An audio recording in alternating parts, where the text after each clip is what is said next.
감사합니다. 오늘 하나님 앞에 또 나왔습니다. 어제도 나오고 오늘도 나오고 지금 또 나오고 내일 또 나오고 매일 나오고 순간순간마다 하나님 앞에 나옵니다. 하나님 약한 나를 붙잡아 주시고 교만한 나를 붙잡아 주시고 흔들리는 나를 붙잡아 주시고 하나님의 강한 손으로 붙잡아 주시옵소서. 내가 너를 노성벽 부싯돌같이 만들어 주겠다고 했습니다.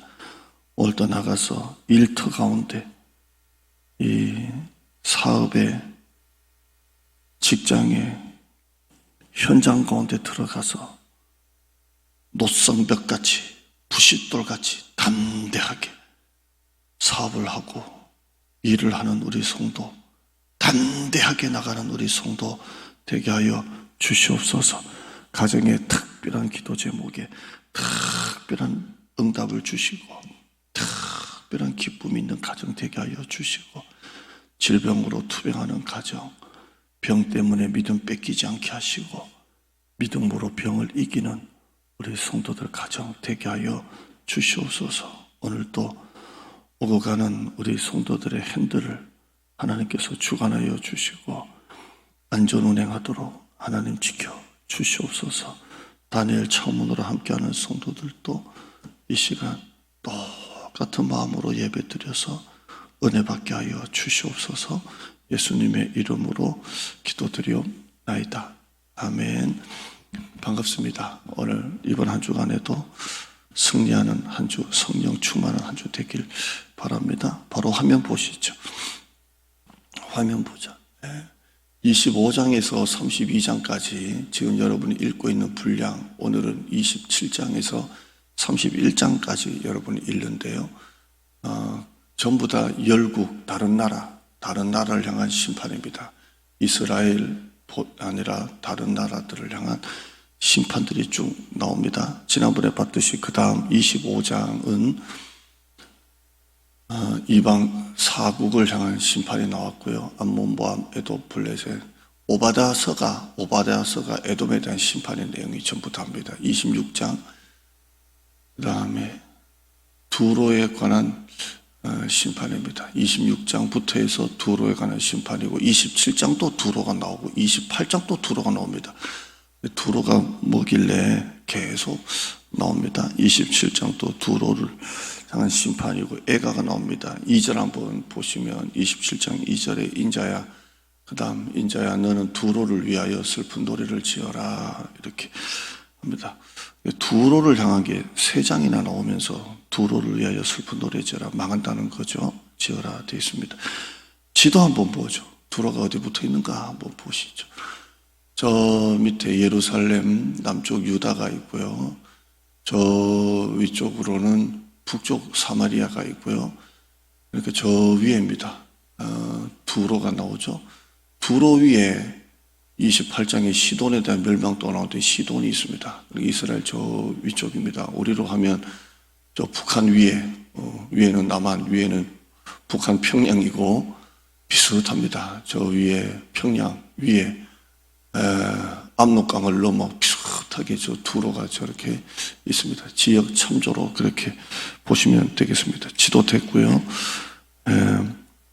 이방 나라죠. 당연히 이방 나라고요.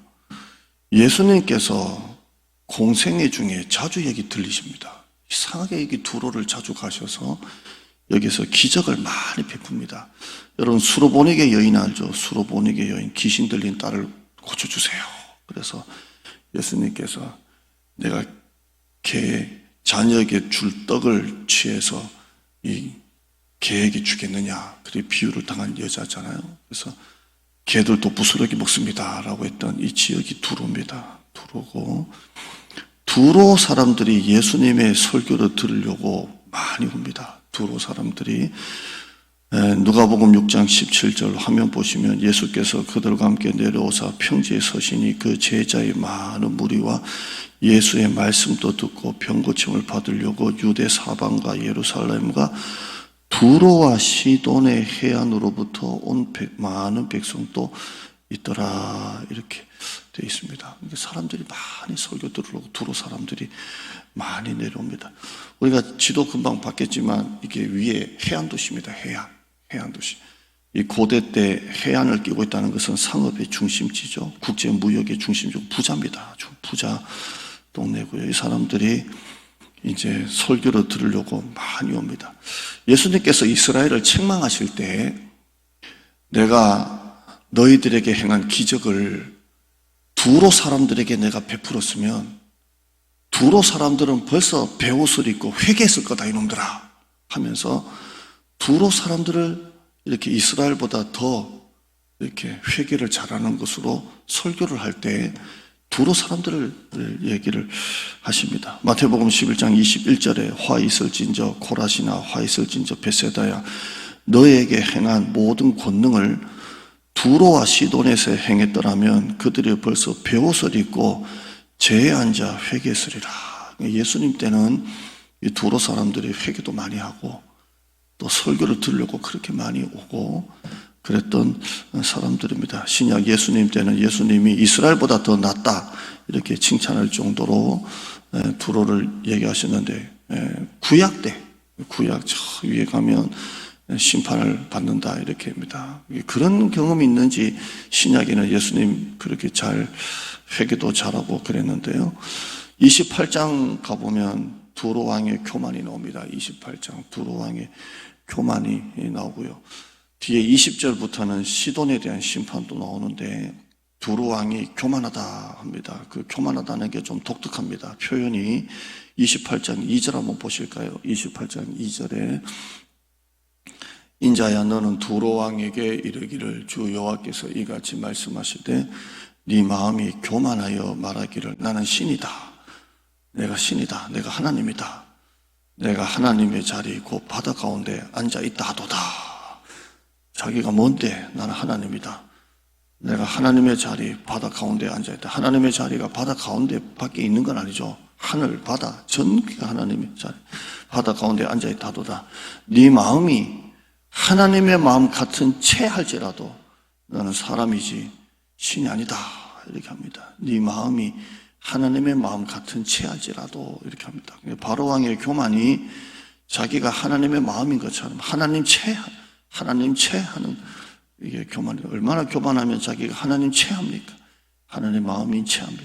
6절에도 나옵니다. 6절에 보면 그러므로 주 여호와께서 이같이 말씀하시느니라 네 마음이 하나님의 마음 같은 채 하였으니 네가 뭔데 하나님의 마음 같은 채고 다 안다 다 안다 다 한다 전부 다 네 마음이 뭔데 하나님의 마음 같은 채 하고 있냐 이게 교만이죠.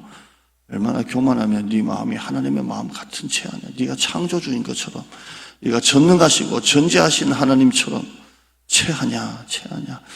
오늘 설교 제목이 이걸 넣습니다. 두로 왕의 교만이 그렇게 심합니다. 하나님의 마음 같은 채 하는 거죠. 29장 가보시면 29장 애굽을 멸망하는 자를 말합니다. 애굽의 멸망을 말합니다. 애굽의 멸망. 세 구절만 같이 보죠. 3절입니다. 29장 3절에 너는 말하여 이르기를 주 여호와께서 이같이 말씀하시되 애굽의 바로 왕이여 내가 너를 대적하노라. 너는 자기의 강들 가운데 누운 큰 악어라. 악어떼가 강들에 쭉 있는데 그 중에 큰 악어랍니다. 큰 악어라. 스스로 이르기를 나의 이 강은 내 것이라. 내가 나를 위하여 만들었다. 그렇게 합니다. 나일강을 자기가 어떻게 만듭니까? 하나님이 만드셨지. 이건 내 강이다. 이건 내 거다. 내가 나를 위하여 만들었다. 사람이 어떻게 강을 만듭니까? 중국에 가니까 큰 옷, 여왕이 만들었다는 인공호수가 세계에서 제일 크다는 거 제가 본 적은 있지만 어떻게 자기가 강을 만듭니까? 나일강을. 큰 악어밖에 안 되는 게 내가 나를 위해 만들었다. 이런 교만이 어디 있습니까? 4절에요. 하나님이 심판합니다. 악어라고 하니까 내가 갈고리로 네 아가미를 꿰고 너의 강의 고기가 네 바늘에 붙게 하고 네 비늘에 붙은 강의 모든 고기와 함께 너를 강들 가운데서 끌어내고 5절에요. 너와 너의 강의 모든 고기를 들에 던지리니 네가 지면에 떨어지고 다시는 거두거나 모으지 못할 것은 내가 너를 들짐승과 공중의 새의 먹이로 주었습니다. 악어라고 하니까 악어처럼 심판하시겠다고 그렇게 말씀하십니다.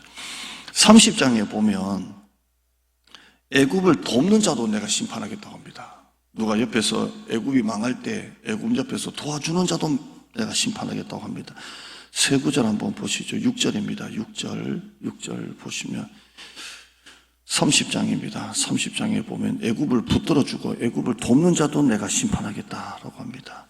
30장 6절에 여호와께서 이같이 말씀하셨느니라. 애굽을 붙들어주는 자도 엎드러질 것이요 애굽의 교만한 권세도 낮아질 것이라. 믹돌에서부터 수에네까지 무리가 그 가운데서 칼에 엎드러지리라. 믹돌 지난번도 봤죠? 이렇게 애굽의 전역을 말합니다. 엎드러지리라. 주 여호와의 말씀이니라. 7절에 황폐한 나라들 같이 그들도 황폐할 것이며 사막이 된 성읍들 같이 그 성읍들도 사막이 될 것이라. 8절에 내가 애굽에 불을 일으키며 그 모든 돕는 자를 멸할 때에 그들이 나를 여호와인 줄 알리라. 애굽을 돕는 자도 심판하시겠다. 이렇게 합니다. 31장에는 애굽왕의 마지막이 나옵니다. 애굽왕의 최후가 나오고요. 이렇게 됩니다. 오늘 전부 다 이런 내용을 여러분이 읽으시는데 별로 이렇게 은혜되는 걸 찾기가 사실 힘든 성경 구절이 있습니다. 여러분, 교만은 뭐라고 할까요? 불이 막 활활 타오르면 그 불 속으로 나방이 뛰어들지 않습니까? 죽을 줄 알면서도. 우리가 예수를 믿으면 교만이 얼마나 무서운 것도 압니다. 잠언 11장에 보면 교만이 오면 욕도 같이 온다고 되어 있고요. 잠언 18장에 사람의 마음에 교만하면 멸망의 선봉이라고 있습니다. 교만은 불 속으로 뛰어드는 겁니다. 죽을 줄 알면서도 그 길로 가는 게 교만입니다. 참 이렇게 교만이 무서워요. 하나님은 교만을 엄격하게 다루십니다. 왜냐하면 하나님 체하는 게 교만입니다. 하나님 마음 인체하는 게 교만입니다. 하나님은 그래서 심각하게 이걸 엄격하게 다루십니다. 불 속으로 들어가면서 나는 타지 않을 것이다. 이건 말이 안 되죠. 이게 교만이 그렇게 무서운 겁니다. 불 속으로 들어가는 나방과 같이 알면서도 자꾸 반복하는 실수가 죄가 교만입니다. 화면 한번 보실까요? 오늘 설교 적용입니다. 오늘은 특별히 나눕시다 이런 것보다 교만의 무서움은 다른 사람의 교만은 잘 보이지만 나 자신의 교만은 잘 보지를 못한다는 데 있습니다. 영적으로 바리새인이 그랬죠. 딴 사람은 판단하고 정죄하면서 자신의 것은 잘 보지를 못했습니다. 영적으로 자기를 잘 돌아봐야 됩니다. 돌아보면서 조금이라도의 교만을 놓고 자백을 합시다.